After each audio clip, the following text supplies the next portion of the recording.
En ce temps-là, Jésus prit la parole et dit, « Je te loue, Père, Seigneur du ciel et de la terre, de ce que tu as caché ces choses aux sages et aux intelligents, et de ce que tu les as révélées aux enfants. Oui, Père, je te loue de ce que tu l'as voulu ainsi. Toutes choses m'ont été données par mon Père, et personne ne connaît le Fils, si ce n'est le Père. Personne non plus ne connaît le Père, si ce n'est le Fils, et celui à qui le Fils veut le révéler. Venez à moi, vous tous qui êtes fatigués et chargés, et je vous donnerai du repos. Prenez mon joug sur vous et recevez mes instructions, car je suis doux et humble de cœur, et vous trouverez du repos pour vos âmes, car mon joug est doux et mon fardeau léger. Acclamons la parole de Dieu. Il y a peu de phrases dans le Nouveau Testament aussi belles et pleines d'espoir que celles que je viens de lire. Venez à moi, vous qui êtes fatigués et chargés, et je vous donnerai du repos. Mais il y a aussi peu de phrases qui prêtent autant à la confusion, qui sont si difficiles à comprendre dans le sens où Jésus-Christ les a prononcées. Tout d'abord, parce que nous ne comprenons pas ou nous ne voulons pas comprendre ce que le Seigneur a exactement dit. Il ne s'agit pas d'une promesse politique. Les politiciens, surtout en période électorale, promettent toujours tout et ensuite ils ne le font pas eux-mêmes. Et ils ont le culot de dire, bien, c'était des promesses électorales. Malgré cela, les électeurs encore et encore et encore mordent, tombent dans le piège. Jésus n'est pas un politicien. Il ne fait pas de promesses électorales. Il parle de quelque chose de réel. L'une de ses promesses, avec la promesse du pardon des péchés et la promesse qu'il nous amènera au ciel si nous mourons dans la grâce. Venez à moi, vous qui êtes fatigués et chargés, et je vous donnerai du repos. Mais je le répète, on doit la comprendre comme le Seigneur l'a dit, car certains ne le comprennent pas de cette façon, et alors vient la frustration. Il est écrit, je vous soulagerai. Soulager signifie rendre quelque chose, n'importe quoi, plus léger, faire que quelque chose soit plus supportable. Mais ça ne veut pas dire enlever quelque chose. Le soulagement, c'est que ce qui te coûtait 10 avant, te coûte maintenant 5 ou 4 ou 8. Mais ça te coûte quand même. Le soulagement n'est pas l'élimination du fardeau, du problème. C'est l'atténuation du problème. Donc, lorsque certaines personnes comprennent cette promesse du Seigneur comme signifiant qu'en priant, le Seigneur va te guérir de toutes les maladies, te rendre riche, te rendre éternellement jeune, et après se sentent ensuite déçus, c'est parce qu'elles ont attendu quelque chose que Jésus n'a pas promis.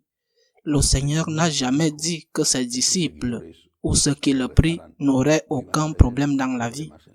Ceux qui l'écoutaient savaient parfaitement que la persécution s'abattait sur eux et le harcèlement que Jésus a subi, qui a fini par le conduire à la croix, était là, toujours, continuellement, avec ces polémiques permanentes avec les pharisiens.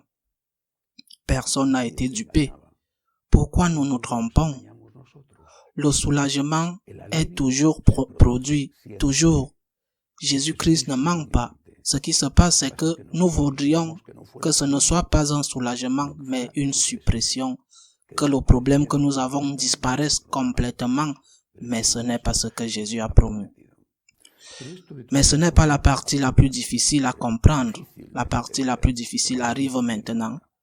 Parce qu'une fois que Jésus a dit « Venez à moi, vous qui êtes fatigués et chargés, et je vous donnerai du repos », il ajoute quelque chose de vraiment étrange et apparemment contre-sens. Il dit « Prenez mon joug sur vous et apprenez de moi, car je suis doux et humble de cœur, et vous trouverez le repos, car mon joug est doux et mon fardeau est léger. »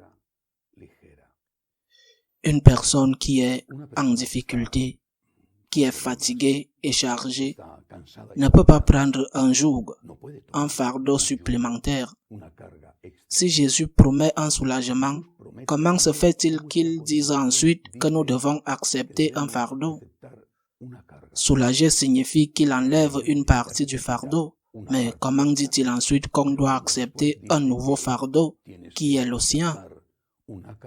C'est là que réside la difficulté de comprendre ce sens, ce que Jésus a voulu dire par cette phrase. Voyons cela d'une autre manière. Je donne un exemple. Une femme avec un mari difficile. Il la trompe ou la maltraite, au moins verbalement, ou a un caractère dur. C'est un exemple. Il peut aussi s'agir d'un mari dont la femme hurle et crie et qui lui rend la vie amère, ou un parent dont le fils adolescent est difficile à vivre. Cette dame croit en Jésus. Elle va à la messe, elle est catholique. Et cette dame dit au Seigneur tous les jours, « Pour toi Jésus, pour toi, pour toi.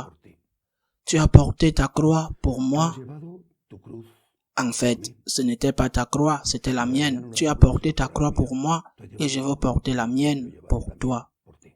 Cette dame rencontre son mari qui est toujours le même. Il y a peu de chances qu'il change. Celle qui n'est pas la même, c'est elle. Le soulagement est arrivé. Mais pourquoi ce soulagement? Parce qu'elle l'a fait pour le Christ, pour toi Jésus, pour toi, par gratitude envers toi. C'est là que le soulagement arrive. Ou, pour le dire autrement, Jésus prend ta croix. Le mari difficile, la femme impossible, les enfants compliqués, quel que ce soit, le Seigneur prend ta croix qui devient sa croix. C'est sa croix. Quand il a été crucifié, il a pris avec lui toutes les douleurs, les péchés, les souffrances de tous les hommes. C'est la terrible croix qu'il a écrasée, et pas seulement la croix de bois. C'est pourquoi le Seigneur a fait sienne toutes nos croix. Et maintenant il te dit, prends ma croix. Mais c'est la même croix que j'avais, oui, mais elle n'est plus à toi. Maintenant elle est à moi, dit Jésus. Ce mari difficile, je le porte. Ces enfants compliqués, je les porte. Maintenant c'est ma croix, je l'ai portée. Et maintenant je t'invite à la prendre par amour pour moi. Je t'invite à l'accepter à nouveau. Elle était tienne, maintenant elle est à moi. Fais-la tienne à nouveau par amour pour moi. Lorsque la dame au mari compliqué dit « Pour toi Jésus », elle accepte une croix qui était la sienne et qui ensuite est devenue celle du Christ et que le Seigneur l'invite à accepter à nouveau. Et quand elle l'accepte, ce n'est plus elle seule qui la porte.